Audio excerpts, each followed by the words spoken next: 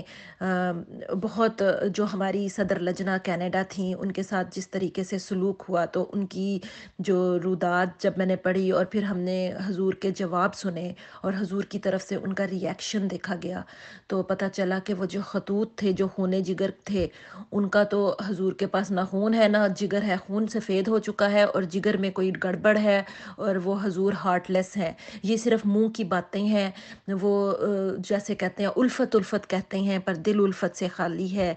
دل میں کچھ اور منہ پہ کچھ اور، دنیا کی ریت نرالی ہے۔ تو یہ تو سب ڈرامے ہیں، اس میں تو حضور نے کبھی کوئی جواب ہی نہیں دیا حضور تک، یہاں تک کہ حضور کے ہاتھ میں چیز پکڑائی گئی ہے تو اس کا بھی جواب یہی آیا کہ اللہ تعالیٰ آپ پر رحم کرے، اور یا پھر وہ حضور کہہ دیتے تھے کہ کسی عہدیدار کے نام کہہ دیتے کہ آپ اس کی انویسٹیگیشن کر کے آپ ہمیں بتائیں کہ کیا ہوا ہے۔ خود انگلینڈ میں بیٹھے ہوئے ہیں، آپ کیوں نہیں انویسٹیگیشن کر سکتے، اور آپ اس کی پیور انکوائری کیوں نہیں کر سکتے، عورتوں کو یہاں پر کیوں نہیں مقام عطا کروا سکتے؟ عورت کے بارے میں اتنی تکالیف ہے، مرزا طاہر احمد نے اپنے دور حکومت میں عورتوں کے ساتھ وہ ظلم زیادتیاں کی ہوئی ہیں، ایک طرف سے مریم فنڈ اور ایک طرف سے عورتوں کے بارے میں کلام طاہر میں وہ نظمیں لکھی ہیں کہ رو رو کے پاگل ہو جاتی ہیں سب عوام، دوسری طرف سے اپنی ہی بیٹیوں کو نہیں بچا سکے، دوسری طرف سے محمودہ میاں کے ساتھ کیا سلوک ہوا۔ اس کے ساتھ ساتھ میں بہت ساری عورتوں کی باتیں آپ کو بتا سکتی ہوں جنہوں نے جا جا کے حضور کے ہاتھ میں خط لکھے، ان کے ہاتھ میں وہ خط دیے، لیکن کسی ایک کا بھی جواب نہیں دیا، کسی ایک کا بھی ایسا مطلب کہ ہمیں سمجھ نہیں آئی کہ وہ کیوں جواب نہ دینے سے، وہ کتراتے کیوں تھے جواب دینے سے۔ ان سے ایک دو دفعہ انہوں نے کہا کہ لوگ جو ہے مجھ سے جھوٹ بلواتے ہیں۔ آپ سے کیسے کوئی جھوٹ بلوا سکتا ہے کہ آپ تو خلیفہ تو خدا بناتا ہے، اور خدا جو ان سے ہے وہ جھوٹ بلوا ہی نہیں سکتا۔ اگر آپ کے منہ پر کوئی جھوٹی بات بھی آ جاتی ہے تو وہ آپ کے منہ سے نکل نہیں سکتی، کیونکہ آپ کو الہام ہونا چاہیے، آپ کا ایک کردار ہے، ایک خدا ہے جو آپ کے اوپر ہے، جو آپ کو جھوٹ بلوا ہی نہیں سکتا۔ تو آپ کے خطبے جو آتے ہیں کہ میرا مولا میرا ساتھ ہے، میرا خدا میرے ساتھ ہے، آپ نے تو ضیاء الحق جب فوت ہوا تو یہ بہت زیادہ آپ کی تقریریں اور بہت زیادہ پھیلی کہ میرا مولا میرے ساتھ ہے، میرا بھئی ضیاء الحق کے لیے تو آپ مولا آپ کے ساتھ تھا، تو آپ نے اس کا مقابلہ وہاں پر پاکستان میں بیٹھ کر کیوں نہیں کیا، جبکہ آپ کے ساتھ کسی قسم کے کوئی مسائل نہیں تھے، آپ کو کسی نے مارنے کی دھمکی نہیں دی تھی، آپ کو یہ سارا ایک جھوٹے پروپیگنڈا بنایا گیا تھا، آپ وہاں سے باہر نکل کے بھاگے، آپ انگلینڈ میں آ گئے، اور پھر آپ نے کسی قسم کی کوئی تگ و دو نہیں کی، آپ نے سب کو سیکریفائس کر دیا، اپنے مریدوں کو قربان کر دیا، اور آپ وہاں پر انگلینڈ میں چلے گئے اور کوئن سے آپ نے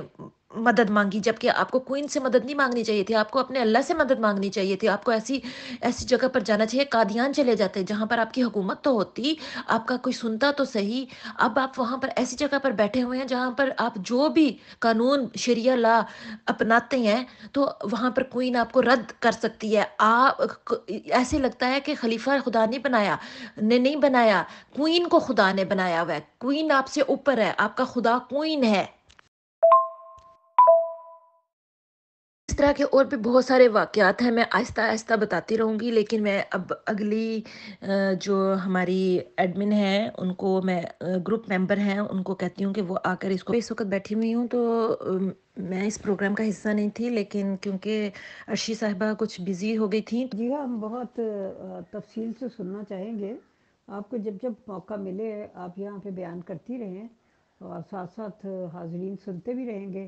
اور دوسری بات یہ ہے کہ جو مین بات ہے جس کو لوگ جاننا چاہ رہے ہوتے ہیں وہ یہ ہے کہ فائنلی ایسا کون سا پوائنٹ آ گیا کہ جہاں آ کے آپ کو جماعت احمدیہ کو خیر بات کہنا پڑا۔ تو زیادہ لوگوں کا انٹرسٹ جو ہے وہ اس میں ہوتا ہے کہ آخر پھر ایسی کیا گزری، کیونکہ یہ جو واقعات آپ نے بیان کیے ہیں میرا خیال ہے بہت سے اور لوگ بھی جو ربوہ کے رہنے والے ہیں ان کی بھی اس طرح کی آبزرویشنز ہوں گی، ان کو بھی شاید آپ سے بھی زیادہ ان کے ساتھ واقعات گزرے ہوں اور انہیں معلوم ہوں، لیکن ہر کوئی سامنے نہیں آنا چاہ رہا ہوتا، یہ بات تو ہم لوگ اچھی طرح جانتے ہیں۔ لیکن بہرحال آپ کی باتیں ہو سکتا ہے بہت سے لوگوں کو اپنے دل کی آواز لگیں، اور بہت سے لوگ ایسے بھی آئیں جو کہیں کہ نہیں یہ سب غلط ہے، یہ جھوٹ ہے۔ تو ان کو بھی ہم نہیں کچھ کہہ سکتے، ٹھیک ہے، ان کو رائٹ ہے یہ کہنے کا۔ جی، میں عائشہ اکیڈمی میں جب تھی تو میں نے کتابیں جون سی ہیں جماعت کی، جو حضرت مسیح موعود علیہ السلام جن کو کہتے ہیں، ان کی کتابیں پڑھنے کا مجھے شوق پیدا ہوا۔ میں پڑھتی تو پہلے بھی تھی لیکن بہت مختصر سا، مطلب کہ ایک کتاب پڑھ لی، پھر کچھ وقفہ کر کے پھر دوسری کتاب پڑھ لی، اور پھر سم ٹائم تو ایسا ہوتا تھا کہ زندگی اتنی تیز گزر رہی تھی کہ ذہن میں رہتا بھی نہیں ہے کہ میں نے کیا پڑھا تھا۔ تھوڑا بہت یاد رہتا تھا لیکن زیادہ نہیں یاد رہتا تھا۔ لیکن عائشہ اکیڈمی میں کیونکہ مجھے بچیوں کو پڑھانا ہوتا تھا اور ان کے لیے ایک لیکچر تیار کرنا ہوتا تھا، اور پھر جو وہ پڑھ رہی ہیں یا وہ مجھ سے کوئی کویسچن کر رہی ہیں، پوچھ رہی ہیں کچھ، تو ان کو مجھے پہلے سے ریڈی ہونا پڑتا تھا کہ کہ ان کے ہر سوال کا میں جواب دے سکوں۔ اور اس کے ساتھ ساتھ میرا دیور تھا، وہ بن رہا تھا جامعہ احمدیہ میں، مربی بن رہا تھا، تو اس کو اردو نہیں پڑھنی آتی تھی، اور اس کو جتنے سال بھی وہ وہاں پہ جامعہ احمدیہ میں پڑھ رہا تھا، میں نے اس کو اردو کی کتابیں پڑھتی تھی اور وہ پھر سنتا تھا، تو اس نے پھر وہاں پر جا کر مربی بنا، اور مجھے یہ بھی پتہ چلا کہ جامعہ احمدیہ میں مربی بنتے کیسے ہیں، اور وہاں کی لائف سٹائل کیا ہے، اور ادھر وہاں پر کیسے وہ ایک مربی کو تیار کرتے ہیں اگلے ٹارگٹ کے لیے، کہ اب آپ نے کیسے کام کرنا ہے، تبلیغی ایجنڈے کا کیسے حصہ بننا ہے۔ اور مجھے عائشہ اکیڈمی کی اسٹوڈنٹس کے تھرو، مطلب کہ ان کو جیسے یہ پڑھاتے تھے لکھاتے تھے، اس طرح سے بھی پتہ چلا کہ وہ کیسے ان کو پڑھایا لکھایا جاتا ہے، کہ ٹیچرز کو ہی کسی سوالوں کے جواب نہیں آیا کرتے تھے۔ کتابیں میں نے ساری پڑھی اور اس میں میرے اتنے بے شمار سوال تھے، اتنے بے شمار، جو ہم سے چھپائے گئے تھے، جو ہم سے جھوٹ بولے گئے تھے۔ ہمیں کہتے ہیں کہ وہاں پر پاکستان میں ہمیں کافر کہتے ہیں، یا پاکستان میں ہمیں اچھا نہیں سمجھا جاتا۔ جب میں نے کتابیں پڑھی تو میں نے دیکھا کہ مسیح موعود، جن کو ہم مسیح کہتے ہیں، وہ اس حد تک، مطلب کہ اپنے آپ کو دوسرے انسانوں سے مختلف، دوسرے مذاہب سے اپنے آپ کو اتنا علیحدہ کر دیا کہ ہم ان کے ساتھ مل بیٹھ نہیں سکتے۔ مسلم موعود ہمیں کہہ رہے ہیں، انہوں نے یہ بات سٹارٹ کی کہ ان کی کہ وہ لے جا کر مولوی نور الدین کے پاس جا کے کہتے تھے کہ انہوں نے کتنا بڑا مضمون لکھا کہ یہ لوگ کافر ہیں، جو مسیح موعود کو نہیں مانتے کافر ہیں، امام جماعت کو نہیں مانتے کافر ہیں، ان کے پیچھے نماز نہیں پڑھتے کافر ہیں، جو یہ نہیں کرتا، جو ایون دو کہ بیابان میں بیٹھا ہوا ہے، جس کے کان میں پیدا ہوا ہے چھوٹا بچہ، وہ بھی کافر ہے۔ بچے کی نماز جنازہ، دوسرے بچے کی، جو غیر احمدی جو بچہ ہے، اس کی نماز جنازہ احمدی لوگ نہیں پڑھ سکتے، دوسرے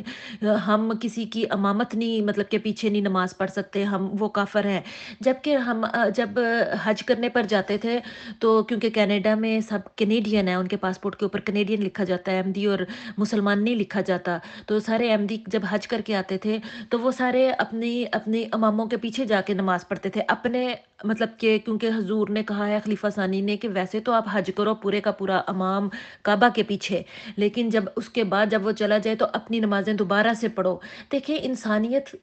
کسے کہتے ہیں تو آپ ایک پلیٹ فارم پہ نا مسلمان ہیں اور محمد صلی اللہ علیہ وسلم کو مانتے ہیں اور قرآن مجید پڑھتے ہیں، اور ان سے اپنے آپ کو اتنا زیادہ پیچھے کر لیا کہ جو ہمیں نہیں مانے وہ کافر ہے۔ مجھے پتہ ہے کافر کہتے ہیں انکار کرنے والے کو، تو آپ لوگوں نے ایک اتنا بڑا، مطلب کہ کتابوں کے اندر وہ جھوٹ لکھا ہوا ہے، اور ہمیں کہتے ہیں لو فار آل ہیٹڈ فار نن، محبت کا اور پیار کا پیغام دیتے ہیں، جبکہ جب آپ کی کتابیں پڑھتی ہیں تو وہ نفرت کا پیغام دیتی ہیں، وہ گالیوں سے بھری پڑی ہیں، ان کے اندر اتنے اتنے واقعات اور اتنی اتنی باتیں، اتنے اتنے جھوٹ لکھے ہوئے ہیں کہ پڑھنے سے میں نے وہ جو عطاء المجیب راشد کی جو بہن تھیں، کیا نام ہے، طاہرہ، ان کو جا کے میں نے کہا، امتو رفیق طاہرہ کو، کہ آپ مجھے ان سوالوں کے جواب دیں، تو وہ کہتی ہیں کہ وجیہ یہ تم کیا جھوٹ،